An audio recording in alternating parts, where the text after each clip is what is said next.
ഇന്ന് നമുക്കൊരു restaurant style lobster ഉണ്ടാക്കിയാലോ? ഇവിടെ കൂടുതൽ റെസ്റ്റോറൻറ്റിലൊക്കെ ഇങ്ങനത്തെ ഒരു ലോബ്സ്റ്ററാണ് കഴിക്കുന്നത്. അപ്പോൾ ഞാൻ ഓർത്തു അത് നമുക്ക് വീട്ടിലൊന്ന് ഉണ്ടാക്കിയാലോ എന്ന്. ഞാനിതിന് മുമ്പൊക്കെ സാധാരണ ഉണ്ടാക്കാറുള്ളതാണ്. അപ്പോൾ ഞാനത് ഓൾറെഡി ചെയ്യാനായിട്ട് ഫ്രിഡ്ജ് വെച്ചിട്ടുണ്ടായിരുന്നു, ഫ്രീസറിൽ നിന്നെടുത്ത്.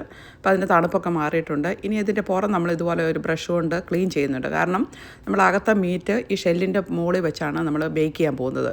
അതുകൊണ്ട് തന്നെ അതൊന്ന് ക്ലീൻ ചെയ്തെടുത്തിട്ടുണ്ട്. ഇനി നമ്മൾ അതിനകത്തുള്ള ഇതൊക്കെ കട്ട് ചെയ്ത് കളഞ്ഞിട്ടുണ്ട്. അപ്പോൾ ലോബ്സ്റ്റർ ഓൾറെഡി ക്ലീൻ ചെയ്ത് വെച്ചിട്ടുണ്ട്. ഇനി ഇത് മാരിനേറ്റ് ചെയ്യാനുള്ള പാഴ്സലിയാണ് ഇവിടെ അരിയുന്നത്. പാഴ്സലി ഇതുപോലെ ചെറുതായിട്ട് കട്ട് ചെയ്തെടുത്തിട്ടുണ്ട്. പിന്നെ നമുക്ക് വേണ്ടത് നാരങ്ങാ നീരാണ്, അതും ഇവിടെ എടുത്തിട്ടുണ്ട്. കുറച്ച് ഗാർലിക് വേണം.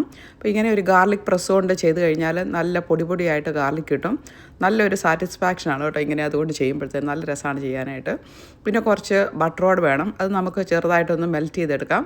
ഒത്തിരി മെൽറ്റ് ചെയ്യേണ്ട, ജസ്റ്റ് ഒന്ന് ആ കട്ടയായിട്ടുള്ളതൊന്ന് മാറിയാൽ മതി. അതിനകത്തേക്ക് നമ്മുടെ ഗാർലിക്ക്, പാഴ്സലി, നാരങ്ങാനീര്, ഉപ്പ് ഇത്രയും ചേർത്ത് നമുക്ക് നന്നായിട്ടൊന്ന് മിക്സ് ചെയ്ത് വെക്കാം. ഇപ്പോൾ ഇതാണ് നമ്മുടെ ലോബ്സ്റ്ററിൽ മാരിനേറ്റ് ചെയ്യാനായിട്ട് ഉപയോഗിക്കുന്നത്.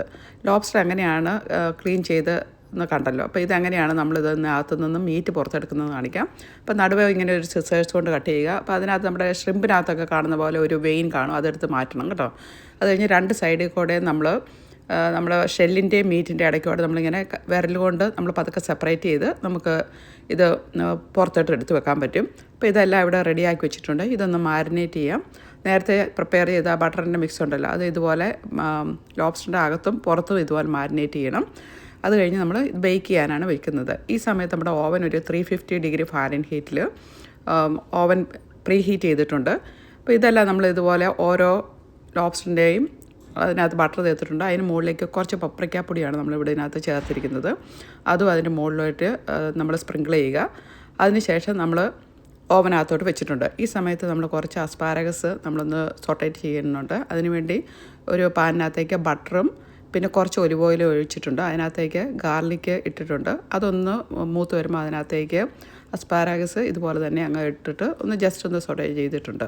അപ്പോൾ അതും റെഡി ആയിട്ടുണ്ട്. ഇനി നമ്മുടെ ലോബ്സ്റ്റർ എവിടം വരെ ആയി നോക്കാം. ഒരു 10 മിനിറ്റ് കഴിയുമ്പോൾ അതൊന്ന് പുറത്തെടുത്ത് അതിനകത്തേക്ക് കുറച്ചുകൂടെ ബട്ടർ നമ്മൾ ഒന്നുകൂടെ ഒന്ന് അപ്ലൈ ചെയ്യണം. എന്നിട്ട് ഒരു 10 മിനിറ്റോടെ വെക്കണം. ഇപ്പോൾ നമ്മുടെ ലോബ്സ്റ്റർ റെഡിയാണ്. കുറച്ച് മാഷ് പൊട്ടറ്റോ ഉണ്ടാക്കിയിട്ടുണ്ട്. അപ്പോൾ ഇതെല്ലാം റെഡി ആയിട്ടുണ്ട്. ഇനി ഇത് നമുക്കൊന്ന് പ്ലേറ്റ് ചെയ്യാം.